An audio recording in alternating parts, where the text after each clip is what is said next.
കർത്താവായ യേശുവിൻ്റെ പരിശുദ്ധ തിരുനാമം വാഴ്ത്തപ്പെടട്ടെ. ഈ സന്ദേശം ദൈവത്തിൻ്റെ 7 ആത്മാക്കളെക്കുറിച്ചാണ്. ഇതിനെ സപ്താത്മാവെന്ന് പറയുന്നു. ഇതിനെ 3 ഭാഗങ്ങളായി നമുക്ക് നോക്കാം. ഈ വീഡിയോ ഭാഗം 1. സഹോദരരെ, നിങ്ങൾ മറ്റുള്ളവർക്ക് ഈ വീഡിയോ ഷെയർ ചെയ്ത് കൊടുക്കുക. കാരണം അന്ത്യകാലത്ത് പരിശുദ്ധാത്മാവിൻ്റെ മുഴു പവറിനെ ദൈവമക്കൾക്ക് വേണ്ടി നൽകുകയാണ്.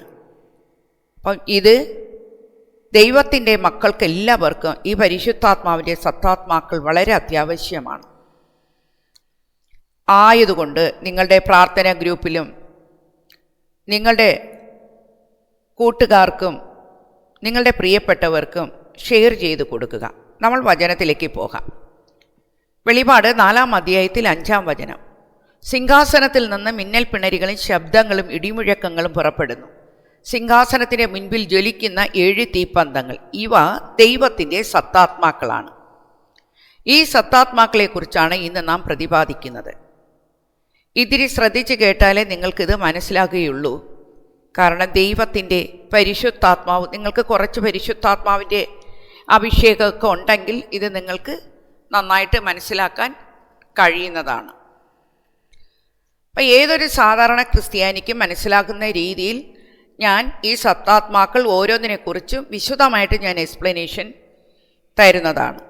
നിങ്ങളിത് മനസ്സിലാക്കി പരിശുദ്ധാത്മാവിൻ്റെ ഈ ശക്തിയും അധികാരവും കർത്താവായ യേശുവിനോട് നിങ്ങൾ ചോദിച്ച് വാങ്ങുകയും നിങ്ങൾ ദൈവത്തിൽ വളരുകയും ചെയ്യുക. ഈ അവസാന നാളുകളിൽ ഈ 7 സ്പിരിറ്റ് ഇല്ലെങ്കിൽ നമ്മൾ ഇടറിപ്പോകും. കാരണം കഷ്ടപ്പാടുകളും ദുരിതങ്ങളും തെരഞ്ഞെടുക്കപ്പെട്ടവരെ കൂടെ വഴിതെറ്റിക്കുന്ന രീതിയിലാണ് അത്ഭുതങ്ങളും അടയാളങ്ങളും കാണിച്ച് ദൈവജനത്തെ വഴിതെറ്റിക്കുന്ന കാലഘട്ടത്തിലൂടെയാണ് നാം കടന്നു പോകുന്നത്. ഇതിൽ ദൈവജനത്തെ ആശയക്കുഴപ്പമുണ്ടാക്കുന്നതിനുള്ള കാരണം യേശു എന്നും യേശുവിൻ്റെ ശുശ്രൂഷകർ എന്നുമുള്ള മേൽവിലാസത്തിലാണ് ഈ കള്ളപ്രവാചകന്മാരും കള്ളക്രിസ്തുമാരും വരുന്നത്.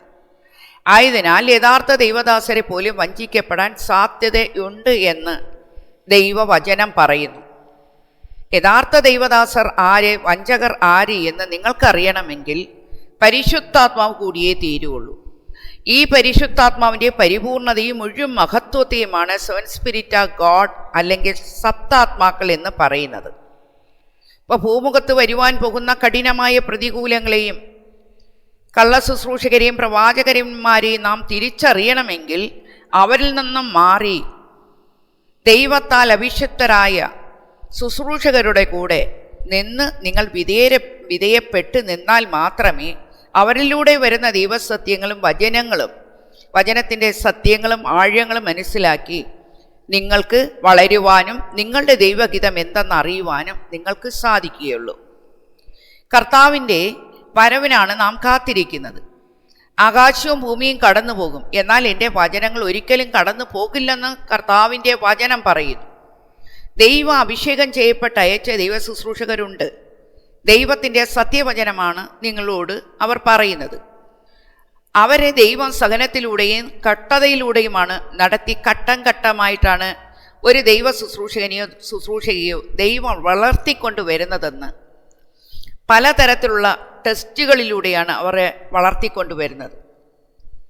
കർത്താവിനാൽ ഉരുവാക്കി വരുന്ന ഒരു ദൈവദാസനും ഒരു ദൈവദാസിയും അവർ വചനത്തിനെ വിട്ട് വചനത്തിൻ്റെ ആഴങ്ങളിൽ ജനങ്ങൾക്ക് പറഞ്ഞു കൊടുത്ത് ആത്മാക്കളെ രക്ഷയിലേക്കും വിശുദ്ധിയിലേക്കും നടത്തുക എന്നാണ് അവരുടെ ഒരു ദൈവം ഏൽപ്പിച്ച ഒരു ഉത്തരവാദിത്വം. ഈ ദൈവദാസർക്ക് പിറകെ കൂട്ടാളികൾ ഉണ്ടാകില്ല. പണത്തിനോ ആർപ്പാടത്തിനോ മധുര സംസാരങ്ങളോ ഇവരിൽ നിന്നും ഒരിക്കലും വരില്ല. കാരണം അവരെ നയിക്കുന്നത് പരിശുദ്ധാത്മാവിൻ്റെ ശക്തിയാണ്.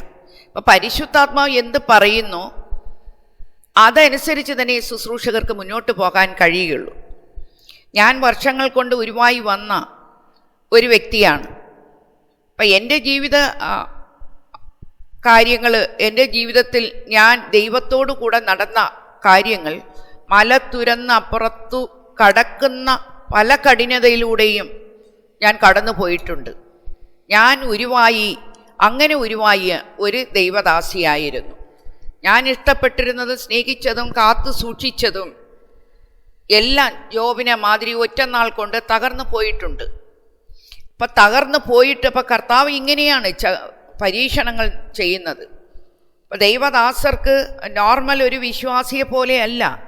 ദൈവദാസരെ ഒത്തിരി ദൈവം ചെക്കിങ് ചെയ്ത് അവരെ പല പരീക്ഷണങ്ങൾ കൂടെ കടത്തിക്കൊണ്ടിട്ടാണ് അവരെ ഒരു നല്ലൊരു ദൈവദാസരാക്കി മാറ്റിയിരിക്കുന്നത്.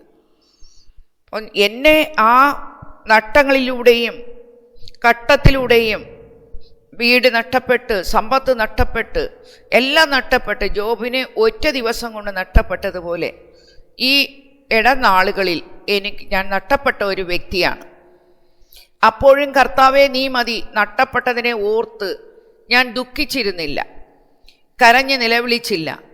കാരണം ദൈവം എന്നോടെല്ലാം മുൻപേ പറഞ്ഞിരുന്നു. കർത്താവിൻ്റെ ദാസന്മാരോട് ഒരു കാര്യവും പറയാതെ കർത്താവ് ഒരിക്കലും ചെയ്യില്ല. ആരോടെങ്കിലും പറയും. കർത്താവ് ഒരു കാര്യം ചെയ്യാൻ പോണത് ആരോടെങ്കിലും പറയാതെ കർത്താവ് ഒരിക്കലും ഒരു കാര്യം ചെയ്യില്ല. അപ്പം കർത്താവ് എന്നോട് പറഞ്ഞതുകൊണ്ട് ഞാൻ പതറിപ്പോയില്ല, നിലവിളിച്ചില്ല, നഷ്ടപ്പെട്ടതിനെ ഓർത്ത് ദുഃഖിച്ചില്ല, കർത്താവിലേക്ക് ആശ്രയിച്ചു. ഇനി അടുത്ത ഘട്ടം എന്തെന്ന് എനിക്കറിയില്ല, അത് കർത്താവിന് മാത്രമേ അറിയൂ. അപ്പം അങ്ങനെ ഞാൻ കർത്താവിൽ സറണ്ടർ ആയതുകൊണ്ട് കർത്താവ് എന്നെ നിലനിർത്തി. ഈ ഓൺലൈൻ ശുശ്രൂഷ എന്നെ ഏൽപ്പിച്ചത്. അപ്പം എന്നെ തകർത്ത് കളയാൻ ഞാൻ ഒരിക്കലും ഇട കൊടുത്തില്ല. കാരണം നമ്മൾ പതറിപ്പോയി കഴിഞ്ഞാൽ നമ്മൾ തകർന്നു പോകും. വീട് നഷ്ടപ്പെട്ടു, സമ്പത്ത് നഷ്ടപ്പെട്ടു, എല്ലാം നഷ്ടപ്പെട്ടു. എന്ത് ചെയ്യണമെന്നറിയാത്ത ഈ വേദനയിലും കർത്താവിനെ വിടാതെ നിന്നതുകൊണ്ട് കർത്താവ് അടുത്ത ലെവലിലേക്ക് ഈ ശുശ്രൂഷ ഏൽപ്പിച്ചത്. അപ്പം യേശുവുമായി എനിക്ക് 30 വർഷത്തെ ആത്മീയമായ ബന്ധം എനിക്കുണ്ട്.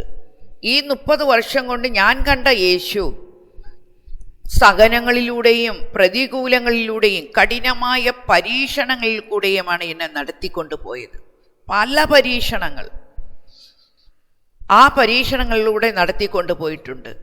എല്ലാവരും ചോദിച്ചു, മറ്റുള്ളവർക്ക് വേണ്ടി പ്രാർത്ഥിക്കുന്ന സഹോദരി നിങ്ങൾക്ക് ഇതെങ്ങനെ സംഭവിക്കും? ദൈവദാസർ കൂടെ ചോദിച്ചു, ഇതെങ്ങനെ സംഭവിക്കും? ഇത് എങ്ങനെ സംഭവിക്കും? ഇങ്ങനത്തെ 2 ക്വസ്റ്റ്യൻ. എൻ്റെ ഉത്തരം ഒന്ന് മാത്രമായിരുന്നു, എൻ്റെ യജമാനനായ ദൈവത്തിൻ്റെ ഹിതം അറിയാതെ ഒന്നും സംഭവിക്കില്ല. കർത്താവിൻ്റെ ഹിതം എന്തോ അത് നിറവേറും. കഠിനമായ പരീക്ഷണത്തിലൂടെയാണ് ഇതേപോലെ യഥാർത്ഥ എന്നെപ്പോലെ ഞാൻ മാത്രമല്ല അനേകം ദൈവ ശുശ്രൂഷകർ ഇങ്ങനെ കടന്നു പോകുന്ന ശുശ്രൂഷകരുണ്ട്. അത് നമ്മൾ അറിയുന്നില്ലെന്നേ ഉള്ളൂ. അപ്പം യഥാർത്ഥ അഭിഷിക്തർ ദൈവം രൂപപ്പെടുത്തുന്നത് ഇങ്ങനെയാണ്. അപ്പം ഞാൻ അനുഭവിച്ചറിഞ്ഞ യേശു ഇങ്ങനെയാണെന്നാണ് ഞാൻ 30 വർഷം കൊണ്ട് എൻ്റെ അനുഭവത്തിൽ കൂടെ യേശു ആരാണെന്ന് എനിക്ക് മനസ്സിലായത്. തൻ്റെ ദാസരെ പക്ഷേ ദൈവം നമ്മുടെ കൂടെ ഉണ്ടാവും. തൻ്റെ ദാസരെ ഏത് പ്രതികൂലത്തിൽ അവൻ ഇടറിപ്പോകത്തില്ല, അവൻ ബലപ്പെടുത്തിക്കൊണ്ടേയിരിക്കും, കൂടെയിരിക്കും കർത്താവ്. ഞാൻ ഒരുപാട് അനുഭവങ്ങളുണ്ട്. ഈ പ്രതികൂലത്തിലെല്ലാം ദൈവം കൂടെ ഉണ്ടായിരുന്നു. ഇങ്ങനെ വരുന്ന പരീക്ഷണങ്ങളുടെ കാലഘട്ടത്തിൽ സാധാരണ ഒരു നോർമൽ മനുഷ്യർ ദൈവത്തെ പെട്ടെന്ന് നമ്മൾ നോർമലെന്ന് പറഞ്ഞു കഴിഞ്ഞാൽ കുറച്ച് നാളിന് ഉള്ളിൽ ദൈവത്തിലേക്ക് കടന്നു വന്ന ദൈവമക്കൾക്ക് ഇത് ഭയങ്കരമായി അവർ നിലനിൽക്കാൻ പറ്റത്തില്ല, ദൈവത്തിൽ നിന്ന് മാറിപ്പോകും. അപ്പം ഇങ്ങനത്തെ പരീക്ഷണങ്ങൾ ഇനി വരുന്ന നാളുകൾ വളരെ കഠിനതയും കണ്ണുനീരിൻ്റെയും പ്രശ്നങ്ങളുടെയും മരണത്തിൻ്റെയും കോലാഹലങ്ങളുടെ ഒരു നാളുകളാണെന്ന് ദൈവം എന്നോട് പറഞ്ഞിട്ടുണ്ട്. ഞാനതിനുവേണ്ടി ശക്തമായിട്ട് പ്രാർത്ഥിച്ചുകൊണ്ടിരിക്കുന്നു. എങ്കിലും ദൈവത്തിൻ്റെ ഹിതങ്ങളും തിട്ടങ്ങളും ദൈവം എന്ത് പറയുന്നു അത് മാത്രമേ നിറവേറുള്ളൂ. കർത്താവിൻ്റെ പരിശുദ്ധാത്മാവാണ് ഈ പരീക്ഷണങ്ങളിലും പ്രതിസന്ധികളിലും നമ്മൾക്ക് ശക്തി പകരുന്നത്. ഈ പരിശുദ്ധാത്മാവിന് വരുവാൻ പോകുന്ന ദുർഘടമായ കാലത്തെ പ്രതി നമ്മൾ അതിനെ എതിർത്ത് നിൽക്കണമെങ്കിൽ, അതിനെ നമ്മൾ ഓവർകം ചെയ്യണമെങ്കിൽ പരിശുദ്ധാത്മാവിൻ്റെ ശക്തി, പരിപൂർണ ശക്തിയും അധികാരവും നമ്മൾക്ക് ആവശ്യമാണ്. അതുകൊണ്ടിട്ടാണ് 7 ആത്മാക്കളെ, സപ്താത്മാക്കളെ ദൈവം ഈ അന്ത്യകാലത്തിൽ തൻ്റെ ദാസന്മാർക്കും വിശുദ്ധന്മാർക്കും ദൈവമക്കൾക്കും കൊടുക്കുവാൻ പോകുന്നത്. കാരണം ദുരിതങ്ങളുടെ കാലം, ഈ നടക്കാൻ പോകുന്നത് കൂടുതൽ വേദനയുടെ കാലം. അപ്പം അധർമ്മ ദൈവവചനം മത്തായി 24 തന്നെ പറയുന്നുണ്ട്, അധർമ്മം വർദ്ധിക്കുന്നതിനാൽ പലരുടെയും സ്നേഹം തണുത്തു പോകും. അവസാനം വരെ പിടിച്ചു നിൽക്കുന്നവൻ മാത്രമേ രക്ഷപ്പെടുകയുള്ളൂ. തെരഞ്ഞെടുക്കപ്പെട്ടവർക്ക് ഉഗ്രപീഡനം ഉണ്ടാവും. അപ്പം അവിടെ ദൈവത്തിനെ വിട്ടുകൊടുക്കാതെ ദൈവത്തിൽ നിലനിൽക്കുവാനും ദീർഘക്ഷമയോടെ ഇരിക്കുവാനുമാണ് ഈ പരീക്ഷണങ്ങളെ ദൈവം തരുന്നത്. ഈ പരീക്ഷണത്തിൽ വിജയിച്ചാൽ മാത്രമേ ദൈവസന്നിധിയിൽ നമ്മൾക്ക് നിലനിൽക്കാൻ കഴിയുള്ളൂ. അന്ന് നോഹയുടെ കാലമുണ്ടായിരുന്നു ഉൽപ്പത്തിയിൽ. അപ്പം അന്നും പാപം വർദ്ധിച്ച കാരണം കർത്താവ് ഭൂമിയെ നശിപ്പിക്കാൻ വേണ്ടി പോകുമ്പോൾ അവിടെ നീതിമാനായി ഒരുവനെ കണ്ടുള്ളൂ, നോഹ. അപ്പം നോഹയോട് പറഞ്ഞു, മഴ വരുവാൻ പോകുന്നു, നീ ഒരു പേടകം ഉണ്ടാക്കണം. നോഹ പേടകം ഉണ്ടാക്കിയപ്പോൾ അവിടുത്തെ ജനങ്ങൾ ചോദിച്ചിരിക്കും, നീ എന്തിനാ പേടകം ഇതുണ്ടാക്കുന്നത് എന്തിനാന്ന്? നോഹ പറഞ്ഞിരിക്കും, മഴ വരുന്നു. പക്ഷേ അന്ന് നോഹ പറഞ്ഞപ്പോഴും ആരും അത് ചെവി കൊണ്ടില്ല. അവർ ചെവി കൊടുത്ത് കേട്ടില്ല. അവർ പരിഹസിച്ച് ചിരിക്കത്തേ ഉള്ളൂ. അപ്പം കർത്താവ് പറഞ്ഞു, നോഹയുടെ കാലം പോലെ ആയിരിക്കും മനുഷ്യപുത്രൻ വരുന്ന കാലവും. അതുകൊണ്ട് നമ്മൾ ജാഗ്രതയോടെയും ശ്രദ്ധയോടെയും ഇരിക്കണം. ദൈവവചനം ഒരിക്കലും മാറില്ല പ്രിയപ്പെട്ടവരെ. നമ്മൾ ദൈവവചനം വായിച്ച ഉൽപ്പത്തി മുതൽ വായിച്ചാൽ ഈ നടക്കുന്ന സകല സംഭവങ്ങളും ദൈവവചനം എന്ത് പറയുന്നു അതാത് കാലങ്ങൾ നടക്കുന്നതേ ഉള്ളൂ. കുറച്ച് ലോങ് ആവാം, ഷോർട്ടാവാം, അതാത് കാലങ്ങളിൽ നടക്കും. അപ്പം ഈ പ്രതികൂലങ്ങളെയും പ്രതിസന്ധികളെയും നമ്മൾ തരണം ചെയ്യുവാൻ വേണ്ടിയിട്ടാണ് കർത്താവ് സപ്താത്മാക്കളെ തരുവാൻ, പരിശുദ്ധാത്മാവിൻ്റെ സപ്താത്മാക്കൾ നമ്മൾക്ക് കിട്ടുവാൻ പോകുന്നത്. ഇതിൽ ദൈവത്തിൻ്റെ വിശുദ്ധർക്കും ദൈവത്തിൻ്റെ ഭക്തരായ മക്കൾക്കും ദൈവത്തെ വിശ്വസിക്കുന്ന മക്കൾക്കും നിങ്ങൾക്ക് കർത്താവ് അത് തരും. യെശയ്യാ 11 അധ്യായത്തിൽ 2-3 വചനങ്ങൾ ഈ സപ്താത്മാക്കൾ യേശുവിനോട് കൂടെ അന്നുണ്ടായിരുന്നു. ഇത് ആ 7 ആത്മാക്കളുടെ പേര് ഞാൻ പറയാം. നിങ്ങൾ യെശയ്യാ 11 അധ്യായത്തിൽ 2-3 വചനം നിങ്ങൾ ശ്രദ്ധിച്ച് വായിക്കുക. യഹോവയുടെ ആത്മാവ് 1, ജ്ഞാനത്തിൻ്റെ ആത്മാവ് 2, 3 വിവേകത്തിൻ്റെ ആത്മാവ്, 4 ആലോചനയുടെ ആത്മാവ്, 5 ബലത്തിൻ്റെ ആത്മാവ്, 6 പരിജ്ഞാനത്തിൻ്റെ ആത്മാവ്, 7 യഹോവ ഭയത്തിൻ്റെ ആത്മാവ്. വെളിപാട് 1 അധ്യായത്തിൽ 4 വചനം പറയുന്നു, ദൈവത്തിൻ്റെ സിംഹാസനത്തിന് മുൻപിലുള്ള 7 ആത്മാക്കൾ പരിശുദ്ധാത്മാവിൻ്റെ സമ്പൂർണമായ പ്രവർത്തനവും 7 തരത്തിലുള്ള അധികാര ശുശ്രൂഷയുമാണ്. ഒരു പരിശുദ്ധാത്മാവിൻ്റെ 7 തരത്തിലുള്ള സമ്പൂർണതയാണ് സത്താത്മാക്കൾ എന്ന് പറയുന്നത്. വെളിപാട് 4 അധ്യായത്തിൽ 5 വചനം പറയുന്നു, ദൈവത്തിൻ്റെ സിംഹാസനത്തിന് മുൻപിൽ ജ്വലിക്കുന്ന 7 ദീപപീഠങ്ങൾ ആണ് ദൈവത്തിൻ്റെ 7 സപ്താത്മാക്കൾ. ഗ്രീക്ക് പദത്തിൽ ഈ 7 ആത്മാക്കൾ എന്ന് പറയുന്നത് ഹൈപ്പറ്റ്ന്യൂമ എന്ന് പറയുന്നു. പൂർണ്ണമായ പരിശുദ്ധാത്മാവിൻ്റെ പ്രവർത്തനത്തെയാണ് ഇവിടെ സൂചിപ്പിക്കുന്നത്. നമ്മൾ 1 യഹോവയുടെ ആത്മാവിനെ കുറിച്ച് ഞാൻ എക്സ്പ്ലനേഷൻ തരുന്നത് നിങ്ങൾ ശ്രദ്ധിക്കുക. ദൈവത്തിൻ്റെ സാന്നിധ്യം, അതായത് യഹോവയുടെ ആത്മാവ് ദൈവത്തിൻ്റെ സാന്നിധ്യവും അഭിഷേകവുമാണ്. സ്പിരിറ്റ് ഓഫ് ദ ലോർഡ് നമ്മെ ദൈവഹിതത്തിൽ നടത്തുവാനും ശക്തി പകരുവാനുമാണ് ഈ ആത്മാവ്. ലൂക്ക് 4 അധ്യായത്തിൽ 18 വചനം പറയുന്നു, ദൈവത്തിൻ്റെ ആത്മാവ് എൻ്റെ മേൽ ഉണ്ട്, ദരിദ്രരെ സുവിശേഷം അറിയിക്കാൻ അവിടുന്ന് എന്നെ അഭിഷേകം ചെയ്തിരിക്കുന്നു, ബന്ധിതർക്ക് മോചനവും അന്ധർക്ക് കാഴ്ചയും അടിച്ചമർത്തപ്പെട്ടവർക്ക് സ്വാതന്ത്ര്യവും കൊടുക്കുവാൻ. യെശയ്യാ 61:1 പറയുന്നു, കർത്താവിൻ്റെ ആത്മാവ് എൻ്റെ മേലുണ്ട്, പീഡിതരെ സത്വാർത്ത അറിയിക്കുന്നതിനും അവിടുന്ന് എന്നെ അഭിഷേകം ചെയ്തിരിക്കുന്നു, ഹൃദയം തകർന്നവരെ ആശ്വസിപ്പിക്കുവാനും തടവുകാർക്ക് മോചനവും ബന്ധിതർക്ക് സ്വാതന്ത്ര്യം പ്രഖ്യാപിക്കുവാനും അവിടുന്ന് കർത്താവിൻ്റെ കൃപാസമ്പത്സരം നമ്മുടെ ദൈവത്തിൻ്റെ പ്രതികാരദിനം പ്രഘോഷിക്കാനും വിലപിക്കുന്നവർക്ക് സമാശ്വാസം നൽകുവാനും എന്നെ അയച്ചിരിക്കുന്നു. ഈ 2 വചനങ്ങളിൽ നിന്നും കർത്താവിൻ്റെ ആത്മാവ് ഒരു വ്യക്തിക്ക്, അതായത് അന്ന് യേശുവിലുണ്ടായിരുന്നു, ഇപ്പോൾ ദൈവത്തിൻ്റെ മക്കൾക്ക് അത് കൊടുക്കുന്നത് എന്തിനാണെന്ന് മനസ്സിലാക്കാൻ വേണ്ടിയിട്ടാണ് ഞാൻ നിങ്ങൾക്ക് ഇത് എക്സ്പ്ലനേഷൻ തരുന്നത്. യഹോവയുടെ ആത്മാവ് അവിടെ പറയുന്നു, കർത്താവിൻ്റെ വത്സരം, കൃപാവത്സരം, കൃപയുടെ കാലവും പ്രതികാരത്തിൻ്റെ ദിനമുണ്ട്. പ്രതികാരത്തിൻ്റെ ദിനം പ്രഘോഷിക്കണം, കൃപയുടെ കാലം പ്രഘോഷിക്കണം. അപ്പം യഹോവയുടെ ആത്മാവ് യേശുവിന് നൽകപ്പെട്ടത് സുവിശേഷം പ്രഘോഷിക്കാനാണ്. അപ്പം ബന്ധിതർ, പിശാചിനാൽ പീഡിപ്പിക്കപ്പെട്ട ജനങ്ങളുണ്ട്, പലതരം രോഗത്തിലുള്ള ജനങ്ങളുണ്ട്. അപ്പം അവരെ ഇരുട്ടിൽ, അവരുടെ ഹൃദയം അന്ധകാരത്തിലിരിക്കുന്നവർ, പാവത്താൽ ബന്ധിക്കപ്പെട്ട് അവർക്ക് അറിയാതെ ഇരിക്കുന്നവരുണ്ട്. അപ്പം അതിൽ ഒന്ന് മോചനം. ദൈവത്തിൻ്റെ നിറവും ശക്തിയും മാർഗനിർദ്ദേശവും ഒരു വിശ്വാസിയായ മനുഷ്യ വ്യക്തിയുടെ ഉള്ളിൽ പരിശുദ്ധാത്മാവ് വസിച്ച് ദൈവഹിതം ചെയ്യുവാനും ശക്തി പകരുവാനുമാണ് ദൈവം ഒരു വ്യക്തിക്ക് മോചനം നൽകുന്നത്. 2, ദൈവം അഭിഷേകം ചെയ്യുന്നല്ലോ, എണ്ണയാൽ അഭിഷേകം ചെയ്യുന്നല്ലോ. അപ്പം ഇത് എണ്ണ അഭിഷേകം മാത്രമല്ല, ദൈവം തിരഞ്ഞെടുക്കപ്പെട്ട ഓരോ വിശ്വാസിയും ദൈവം നൽകിയ വിളിയും ശുശ്രൂഷയും ഓരോ വിശ്വാസിക്കും ഉണ്ട് എന്ന് നിങ്ങൾ മനസ്സിലാക്കണം. അഭിഷേകം ചെയ്യപ്പെട്ട ഓരോ ദൈവവിശ്വാസിക്കും വിളിയും അവർക്കൊരു ശുശ്രൂഷയുമുണ്ട്. 3, ആത്മാവിൽ ദരിദ്രർ. അപ്പം നിരാശ, ആത്മാവിൽ ദരിദ്രർ എന്ന് പറയുന്നത് നിരാശയും വേദനയും ദുഃഖവും കുറ്റബോധവും തകർന്ന മനസ്സിന് ഉടമയായവരാണ്. ഈ തകർന്ന മനസ്സിന് ഉടമയായവർക്ക് യേശുവിൻ്റെ വചനത്തിൽ അവർക്ക് സൗഖ്യം നൽകുന്നു.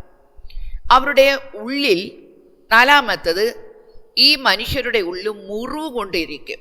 നമ്മൾ യെശയ്യാ 1-ാം അധ്യായം എടുത്തു വെച്ച് വായിച്ചു കഴിഞ്ഞാൽ അവിടെ കാണും, ഉച്ചി മുതൽ ഉള്ളംകാല് വരെ വ്രണങ്ങളാൽ നിറഞ്ഞിരിക്കുന്നു, അതിനെ കഴുവാനോ എണ്ണ കൊണ്ട് അതിനെ മുറിവിനെ ഉണക്കുവാനോ നിങ്ങൾക്ക് കഴിയുന്നില്ലേ എന്ന് പറഞ്ഞു.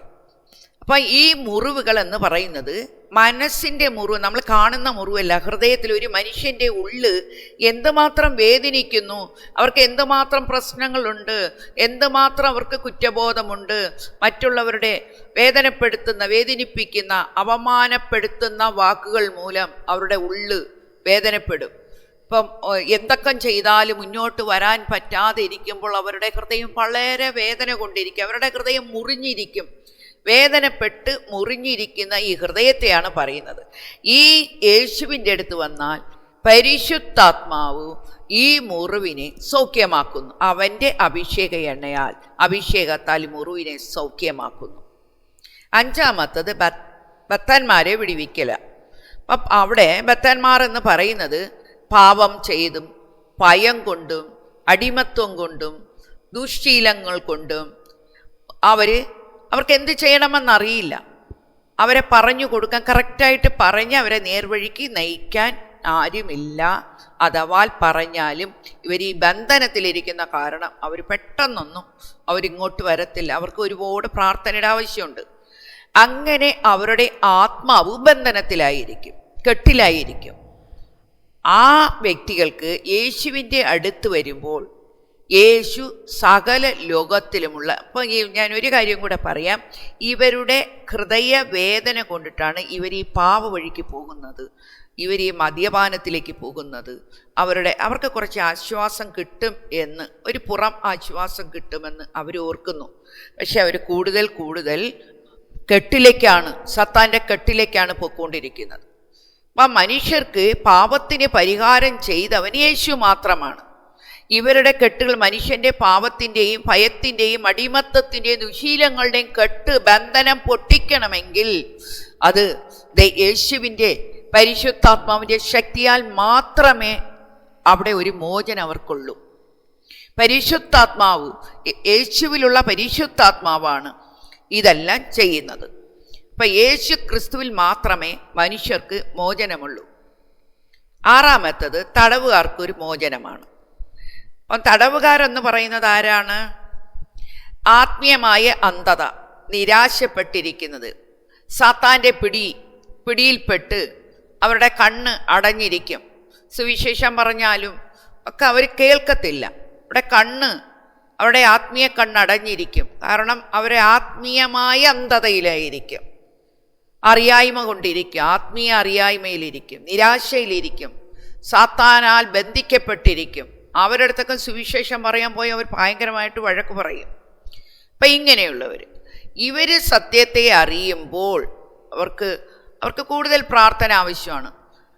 പതുക്കെ സത്യം അവരറിയുമ്പോൾ ആ സത്യം, യേശുവിൻ്റെ സത്യം, ഈ പരിശുദ്ധാത്മാവിൻ്റെ സത്യം ഇവരെ സ്വാതന്ത്ര്യമാക്കും. ഇപ്പോൾ ഓരോ ക്രിസ്ത്യാനിയും പരിശുദ്ധാത്മാവിൻ്റെ അഭിഷേകത്താൽ നിറഞ്ഞ് സുവിശേഷം പങ്കുവയ്ക്കുകയും ബന്ധനത്തിലുള്ളവർക്ക് യേശുക്രിസ്തുവിൻ്റെ വിടുതലിൻ്റെ സന്ദേശം കൊടുക്കുകയും തകർന്നുപോയ മനസ്സുകളെ സ്നേഹത്തോടും വാത്സല്യത്തോടും അവർക്ക് വേണ്ടി പ്രാർത്ഥിക്കുകയും അവരെ ശുശ്രൂഷിക്കുകയും ചെയ്യുന്ന ഈ ദൗത്യത്തിലേക്കാണ് ഒരു ദൈവ ശുശ്രൂഷകരെ ദൈവം, ഒരു ശുശ്രൂഷകനെയോ ശുശ്രൂഷകയോ ദൈവം വിളിക്കുന്നത്. അല്ലാതെ പണം സമ്പാദിക്കാനല്ല. ഇപ്പം ക്രിസ്ത്യാനികളായ അവർക്ക് ആവശ്യത്തിന് അവർ ജോലിക്കൊന്നും പോകുന്നില്ല. അവരുടെ ആവശ്യങ്ങൾക്ക് നമ്മൾ ദൈവവിശ്വാസികൾ അവരെ സഹായിക്കേണ്ടതു തന്നെ. പക്ഷേ പണം മാത്രം തേടി പോകാൻ പാടില്ല. അതാ പറഞ്ഞത്. അപ്പം ഈ ക്രിസ്ത്യാനികളെ ദൈവമായ കർത്താവ് ഓരോ ക്രിസ്ത്യാനിയെയും വിളിക്കുകയാണ് ദൈവത്തിൻ്റെ ശുശ്രൂഷയ്ക്ക് വേണ്ടി. വിളവ് അധികമുണ്ട്, എന്നാൽ വേലക്കാർ ചുരുക്കമാണ്. വിളവിൻ്റെ നാഥൻ വിളിക്കുന്നു അവൻ്റെ വിളഭൂമിയിലേക്ക് വേല ചെയ്യുവാൻ. ഈ അവൻ്റെ വിളഭൂമിയിലേക്ക് വേല ചെയ്യുവാൻ കർത്താവ് നിങ്ങളെ വിളിക്കുന്നു. നിങ്ങൾ എത്ര പേരാണ് ഇതിനെ തയ്യാറാകുന്നത്? ഇന്ന് പലരും സുവിശേഷ ജോലി ചെയ്യുന്നത് ആത്മാക്കൾ രക്ഷിക്കപ്പെടാൻ വേണ്ടിയല്ല. അവർക്ക് പണം കിട്ടുന്ന ഒരു ATM മെഷീൻ കാർഡായിട്ടാണ് യേശുവിനെയും യേശുവിൻ്റെ ശുശ്രൂഷയും അവർ കാണുന്നത്. ഈ ഭൂമിയിലെ മറ്റേതൊരു ജോലിയേക്കാളും ഭയത്തോടും വിറയലോടും ചെയ്യേണ്ട ശുശ്രൂഷയാണ് സുവിശേഷ ജോലി. 2 കൊറിന്ത്യർ 11, 13, 14 പറയുന്നു, കപടനാട്യക്കാരായ അപ്പോസ്തലന്മാർ വഞ്ചകരായ ജോലിക്കാരും ക്രിസ്തുവിൻ്റെ അപ്പോസ്തലന്മാരായി വ്യാജ വേഷം ധരിച്ചു വരുന്നു. അത്ഭുതപ്പെടേണ്ട, പിശാച് പോലും പ്രഭാപൂർണനായ ദൈവദൂതനായി വേഷം കെട്ടാറുണ്ടല്ലോ.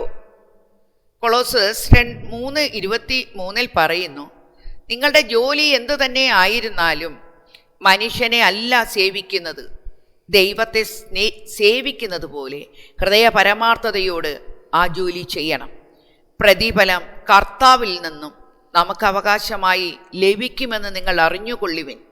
പ്രിയപ്പെട്ട സഹോദരരെ, ദൈവത്താൽ അഭിഷിക്തരായ ശുശ്രൂഷകരിൽ നിങ്ങൾ വിധേയപ്പെട്ട് ആത്മീയമായി വളരുകയും ദൈവത്തിൽ ആശ്രയിക്കുകയും സ്വർഗരാജ്യത്തിൻ്റെ അവകാശികളായി മാറുകയും പരിശുദ്ധാത്മാവിൻ്റെ അഭിഷേകത്തിൽ നിറഞ്ഞ് നിങ്ങളെയും നിങ്ങളുടെ കുടുംബത്തെയും മറ്റുള്ളവർക്ക് നിങ്ങൾ സുവിശേഷം പറയുകയും ചെയ്യുക.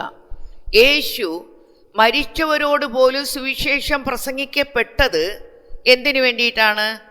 ആത്മാവിൽ ദൈവത്തെ പോലെ ജീവിക്കാൻ വേണ്ടിയാണ് എന്ന് 1 പത്രോസ് 4-ാം അധ്യായത്തിൽ 6-ാം വചനം പറയുന്നു. അപ്പം നമ്മൾ ഇന്ന് എക്സ്പ്ലനേഷൻ തന്നത് സഹോദരരെ, യഹോവയുടെ ആത്മാവ് സ്പിരിറ്റൽ ലോഡാണ്. ഈ സ്പിരിറ്റൽ ലോഡ് നമുക്കുണ്ടെങ്കിൽ, യഹോവയുടെ ആത്മാവ് നമ്മുടെ മേലുണ്ടെങ്കിൽ ദൈവ സാന്നിധ്യവും അഭിഷേകവും നമുക്ക് നൽകി ദൈവഹിതത്തിൽ നടക്കുവാൻ ദൈവം നമുക്ക് ശക്തി പകർന്നു തരുന്നു. ഒരു വിശ്വാസിയുടെ ജീവിത കേന്ദ്രം എന്ന് പറയുന്നത് ദൈവമാണ്. ഈ പരിശുദ്ധാത്മാവിൻ്റെ പരിപൂർണത നിങ്ങൾക്ക് ലഭിക്കുവാൻ വേണ്ടി ആത്മാർത്ഥമായി പ്രിയപ്പെട്ടവരെ പ്രാർത്ഥിക്കുക. പരിശുദ്ധാത്മാവ് കൊണ്ട് കർത്താവ് നിങ്ങളെ നിറയ്ക്കും. അടുത്ത് ഭാഗം 2 വീഡിയോയിൽ. ഇനി 6 സ്പിരിറ്റിനെ കുറിച്ച് പറയുവാനുണ്ട്. അടുത്ത വീഡിയോ കാണുവാൻ, പാർട്ട് 2 കാണുവാൻ നിങ്ങൾ മറക്കരുത്. 7 സ്പിരിറ്റ് പാർട്ട് 2-ഉം 3-യും കണ്ടാൽ മാത്രമേ 7 സ്പിരിറ്റ് ഫുള്ളാവുകയുള്ളൂ.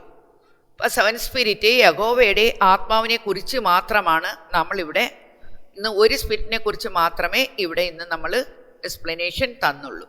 ബാക്കി അടുത്ത വീഡിയോയിലാണ്. കർത്താവ് നിങ്ങളെ സമർത്ഥമായി അനുഗ്രഹിക്കട്ടെ, ആത്മാവിനാൽ നിറയ്ക്കട്ടെ. ഗോഡ് ബ്ലെസ് യു പ്രിയപ്പെട്ടവരെ.